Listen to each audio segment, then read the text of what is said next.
ఆదివాసీల గురించి మాట్లాడేటప్పుడు అది కేవలం రాజకీయంగా మాత్రమే తీసుకున్నాము. ఆ పార్టీ ఈ పార్టీ అంటూ పార్టీలు బిల్లులు ఇవే విధంగా ఇస్తున్నాం. కానీ సామాజికంగా ఆర్థికంగా అన్ని రకాలుగా చూడాల్సిన అవసరం ఉంది.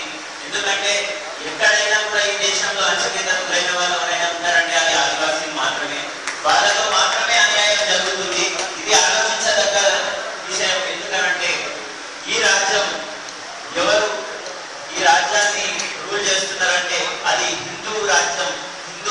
హిందూ మతానికి చెందిన వాళ్ళే రూల్ చేస్తున్నారు. ఆదివాసీలు హిందూ మతానికి చెందిన వాళ్ళు కాదు. కాబట్టి వాళ్ళ మీద వ్యతిరేకత అనేది మీరు ఛత్తీస్గఢ్ అయినా వెళ్ళండి, జార్ఖండ్ అయినా వెళ్ళండి, ఒరిస్సా అయినా వెళ్ళండి, బీహార్ అయినా వెళ్ళండి, ఆంధ్రప్రదేశ్ అయినా వెళ్ళండి, తెలంగాణ అయినా వెళ్ళండి, ఎక్కడ వెళ్ళిన ఆదివాసీల మాత్రమే వ్యతిరేకత కనిపిస్తుందంటే అది మత ద్వేషం ఇంటికి పైకి వస్తుంది. కానీ అది వేరే విధంగా వీళ్ళేదో అమాయకులు వీళ్ళని అణచివేయాలని కాదు. ఇంకా ఆర్థికంగా చూసుకున్నట్టయితే ఖమ్మంలో సామాజిక వర్గాలు, ఖమ్మ రెడ్డికి సంబంధించిన సామాజిక వర్గాలు ఉన్నాయి. వీళ్ళ యొక్క ఇంట్రెస్ట్, వీళ్ళ యొక్క బిజినెస్ వీళ్ళు నిర్మించుకుందామని, వీళ్ళు డెవలప్ అయిదామని మాత్రమే ఇక్కడ వాళ్ళ రెండు సామాజిక వర్గాల మధ్యలో నలిగిపోతున్న మిగతా కులాలు, మిగతా ప్రజలు కూడా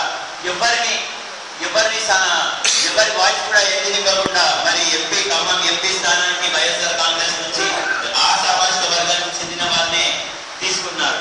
ఇది ఒక కులం విషయంగా, మతం విషయంగా మాత్రమే చూడాల్సిన విషయం. ఎందుకంటే శాంతియుతంగా చేస్తున్న ఉద్యమాలు ఎక్కడైనా, తెలంగాణ ఉద్యమమైనా కానివ్వండి, ఏదైనా కానివ్వండి, అది శాంతియుతంగానే ఎదుర్కొంటారు. కానీ ఆదివాసీ చేసే ఉద్యమాన్ని మాత్రమే మావోయిస్ట్ అనే నెపంతో కానివచ్చు, ఇంకేదైనా నెపంతో కానివచ్చు, వాళ్ళు ఆదివాసీ చేసే ఉద్యమాన్ని ఎప్పుడూ కూడా అది అరాచకత్వం చూపిస్తారు. దాని ఉపాధితో ఎదుర్కొంటారు.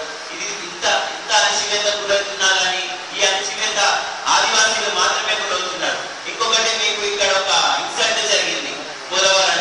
ఏం ఇన్సల్ట్ అంటే బ్రతికి లేని వాళ్ళకు హక్కులు ఇచ్చిండ్రు, బ్రతికున్న వాళ్ళకు హక్కులు ఇవ్వలేదు. ఇక్కడ రాముడు గొప్పోడు అయిపోయాడు. 3 లక్షల మంది గొప్పలు కాలేదు, 3 లక్షల మంది శివాలుగా మారబోతున్నారు.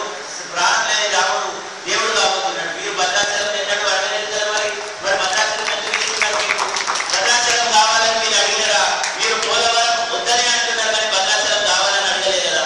మరి రాముడిని ఇచ్చేసి, ప్రాణం లేని రాముడిని ఇచ్చేస్తే మనం ఏం చేసుకుంటాం? రాముడితో ఇక్కడ 3 లక్షల మందిని చంపేసి రాముడిని ఇద్దామనుకుంటున్నారు. ఇలాంటి మత ద్వేషం కలిగిన వాళ్ళని మనం ఎదుర్కోవాల్సింది ఒక బిర్సా ముండా అనే ఒక గురువుని, ఒక ట్రైబల్ తీసుకొని అతని గుడాన్ని స్ఫూర్తిగా తీసుకొని ఎదుర్కోవాలి. ఎందుకంటే క్రిస్టియన్ మిషనరీలు ఆదివాసీ గుడాల మీదకి ఎగబడి మతాన్ని కన్వర్ట్ చేయాలని ప్రయత్నించినప్పుడు బిర్సా ముండా వాళ్ళ మీద పోరాటం చేసి ఆ మత దురహంకారులను వాళ్ళ వ్యతిరేకంగా పోరాడారు.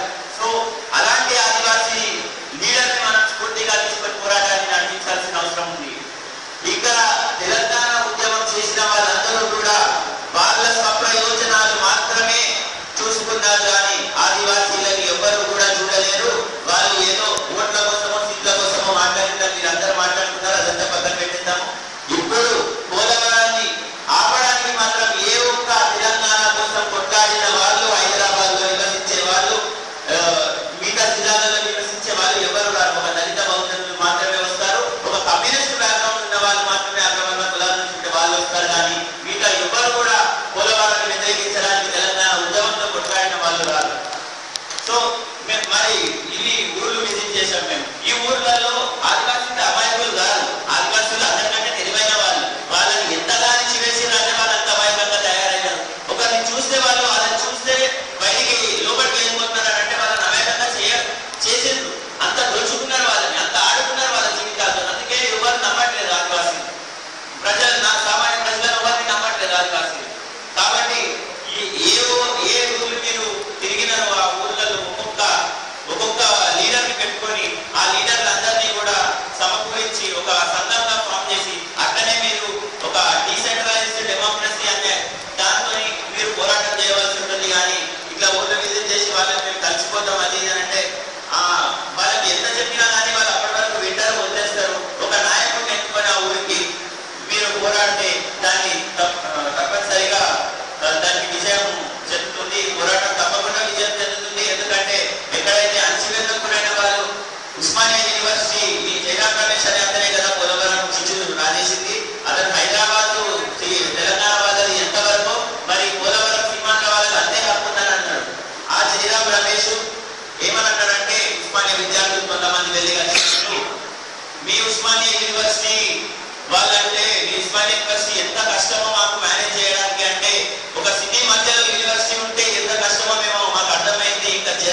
అణచివేతకు గురైన వాళ్ళ గొంతులు మాత్రమే విజయాన్ని సాధిస్తాయి. కానీ ఓడిపోతున్నాం కదా వదిలేసేద్దామని చెప్పి అనుకుంటే ఎవరు కూడా గెలవలేము.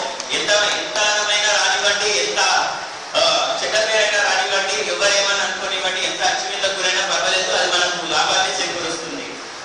కమ్మరి కుమ్మరి పాములు గాలి కూలిన బతుకులు చేనేత చేతుల మీద చరిత్రైన చీరలు పట్టా కుట్టిన పంటలు సాకారోళ్ళ గుండెలు దొరకడీల దుండు మన్నై రైతు నగలి కుంటలు పోలావలము కేకలు ఆదివాసి పోరులు గుడాలన్నీ ఖాళీ చేసి పంపేస్తున్నారు దొరలు.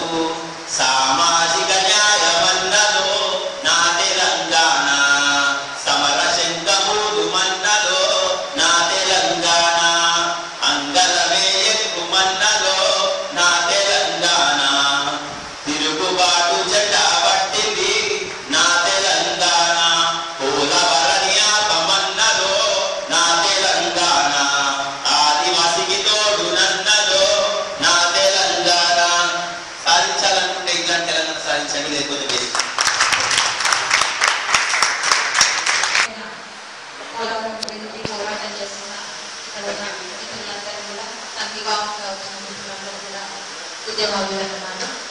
వాళ్ళు ఒక్కరోజు మేము ఆందోళనలో తిరుగుతూ అర్ధగంట పావు గంట విజయ్ మన వాళ్ళతో ఉంటేనే మాకు కాళ్ళ నొప్పులు చాలా మందికి పోయి పడుతున్నారు. అప్పుడు 5 రోజుల నుంచి నిరంతరం పాదయాత్ర చేస్తూ తిరుగుతున్న మీ ఉద్యమ స్ఫూర్తికి చైతన్యానికి మనస్ఫూర్తిగా అభినందిస్తున్నాం. నిజానికి ఇట్లాంటి యువకులు రేపు తెలంగాణకి ఆదర్శం కావాలి.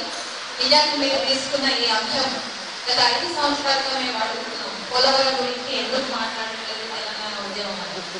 అయితే కోదండ గారు కానీ చాలా మంది జాగ్స్ ఫస్ట్ తెలంగాణ రాని తర్వాత చూద్దాం తెలంగాణ రాని అంటే తెలంగాణ వస్తూనే పోలవరంకి లింక్ పెట్టి తెలంగాణ తీసుకుని వచ్చింది. పోలవరంకి తెలంగాణకి సంబంధం ఉందా అంటే లేదు. నీటిపారుదల పథకాలకు అప్పుడు తీసుకోవాల్సిన అంశం.